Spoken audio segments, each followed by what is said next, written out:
Michael Palin in the DPRK, a Western exceptionalism showcase.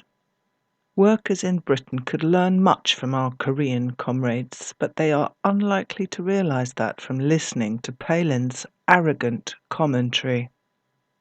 Mr. Palin's comedic talents at one time were employed satirising old colonial attitudes.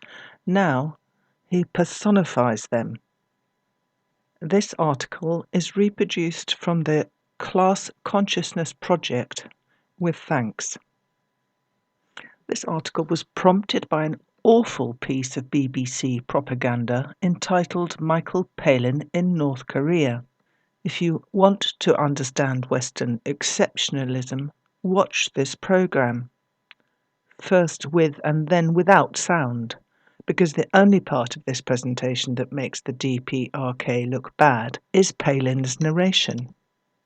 The programme's narration leads the viewer away from the actual truth of what they are seeing with their own eyes, carrying hints of a threatening presence behind the camera, even though it appears that everyone is very welcoming to Mr. Palin, even if they are a little bit dubious about his true intentions. This dubiousness is largely justified by the condescending manner in which Palin acts towards his hospitable guides. Western exceptionalism is extremely insidious. It has infested our culture and lives very deeply, strongly affecting those who either haven't understood or don't care that Western culture isn't as prevalent in the world as the television would have us believe. Globalization may have put a McDonald's on every corner and Hollywood on everyone's screens, but it has not yet been successful in wiping out every other culture. This author can recall hearing two young work colleagues discussing something they had heard on the news about Iran and how they believed Britain would be at war with Iran soon. This wasn't far from the truth, as it had been leaked by a US military officer that plans were afoot to wage war on Afghanistan, Iraq, Syria, and then Iran. The discussion continued, with the same colleagues laughing over fighting Arabs with sticks. This stereotype has been peddled by Hollywood, modelled on the Bedouin people of centuries past, but it is as dangerous as it is lazy. Iran was a signatory to the Joint Comprehensive Plan of Action, JCPOA, an agreement between the USA and Iran on disarmament, and had the capability to be a nuclear power. Even having signed this agreement, they were still a formidable force. From Iran's point of view, strong military power is necessary to protect itself from falling victim to the same acts of aggression which have been perpetrated against its neighbours. The invasions of Iraq, Afghanistan, Libya and Syria, and the complete collapse of, or in Syria's case an attempt to collapse, their governments, the JCPOA and the myth of capitulation emanating from its signing explains, at least partially, why my work colleagues believed that the lions of Iran were really just paper tigers. This same attitude persists when evaluating any country outside of the West's sphere of influence, and particularly when talking about the Democratic People's Republic of Korea, or North Korea as it is referred to by Western media. This is a country that has become insular and cut off from much of the world, not only because of US-imposed sanctions, but for its own protection. The Korean War and previous history have seen terrible atrocities committed against the Korean people. The southern part of the Korean peninsula is still militarily occupied by the USA. There are 174 military bases in South Korea. It is little wonder that the DPRK has been forced to develop a siege mentality. It really does live under siege.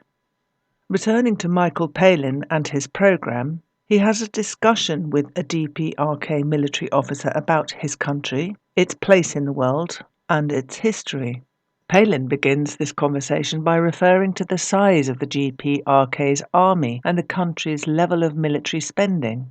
Palin presents high military spending as something strange, even though the USA and Britain spent over £900 billion on their militaries over the past year. The DPRK officer points out that since 1950, his country has been constantly threatened by the USA, and so deems it necessary to have a strong military and nuclear defence capability. Palin replies in the condescending manner of someone who feels he has the correct information and needs to explain it to the other person being a military professional and Palin being, well, a comedian. Mr. Palin at one point tells his viewers that his minders are not particularly happy with our questioning, demonstrating a complete lack of self-awareness about how his insulting behaviour might be perceived. In an earlier conversation about the Korean War, Palin had been utterly dismissive of the officer and his explanation of Korea's point of view regarding that horrific conflict in which 4 million Koreans were killed, parroting back to the officer the usual lies we are accustomed to in the West. Throughout the programme, his whole manner was reminiscent of an old British colonialist entering a foreign land and teaching the local savages how to behave themselves. Mr. Palin's comedic talents at one time were employed satirising old colonial attitudes. Now he personifies them. Meanwhile, aside from Michael Palin's egregious narration, programme showcases some of the beauty of the DPRK and its impressive construction developments. Palin wastes no opportunity to further push his chosen narrative, however. When he enters a lovely-looking newly built airport, he uses the occasion to remark that if the DPRK wants to attract more tourists, it must first stop looking like a bully boy. This is said without a hint of irony, proving Palin's willing ignorance or complete lack of self-awareness regarding the country of his birth and its NATO partners' actions around the world. We could pull apart this programme from start to finish, but one scene in particular really sums up Western exceptionalism, which is when Palin is taken to Mount Kumgang to see some of the natural splendour of the country. His guide, a charming lady who has been with him throughout his journey, strikes up a very friendly relationship with her charge, even celebrating his 75th birthday with him. They take a hike up the Kuryong waterfall, and once again Palin wastes no opportunity to insult, announcing, "For the first time since my arrival in the DPRK, I feel a great sense of freedom." Throughout this whole episode, no evidence is presented of any impediment beyond his own prejudices.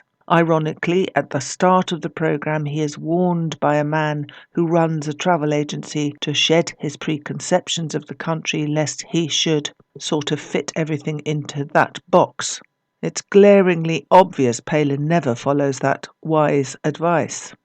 Michael Palin and his guide decide to stop for a rest on their hike and apparently use the seclusion for a more open conversation about their respective countries. Palin starts by asking how North Koreans get news, insinuating a lack of coverage. She replies by saying that they receive it in just the same as anyone else, by mass media, radio, newspapers and so on. Palin continues by declaring that our way of life in Britain is based on freedom of speech and thought, obviously not including journalists like Julian Assange.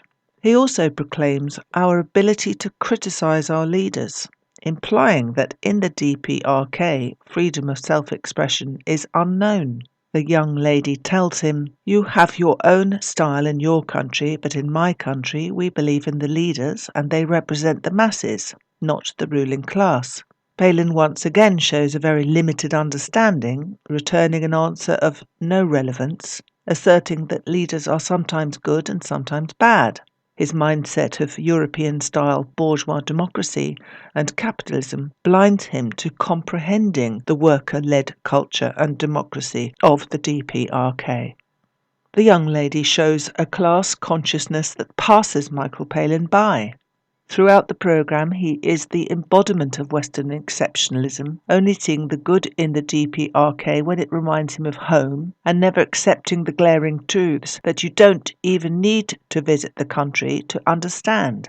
It is an important part of gaining class awareness to understand how we are propagandized against any society that has successfully shed its ruling class and seeks to emancipate its workers. Western exceptionalism wants us to believe that Westerners rightly rule the waves because our version of society is the only way. It never tells the truth that the East had ancient civilizations way before West Europeans did, or that the Democratic People's Republic of Korea is a better, more advanced example of democracy than we have yet known. The people of the DPRK have a highly developed national and class consciousness formed by their long struggle against US and Japanese imperialism. Workers in Britain could learn much from our Korean comrades, as far too many of us are unaware of the true history of both our class and our nation. Only this explains how it is that so many in our ranks still see the wars of Britain's ruling class as being our wars, when in reality we have more in common with those workers under attack than we have with the British imperialists doing the attacking.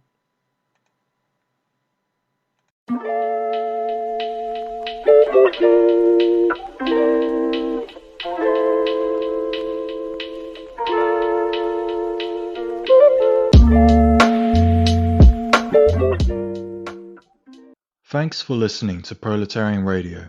We aim to bring you the best Marxist analysis on current affairs, revolutionary history, and theory. Do like, comment, subscribe, and share our content to help us reach the widest possible audience. We are a small organization with limited resources, and we need workers' support if we are to grow and fulfill our mission. If you are able to make a one-off or regular donation, no matter how small, please visit our website at thecommunists.org and register as a supporter.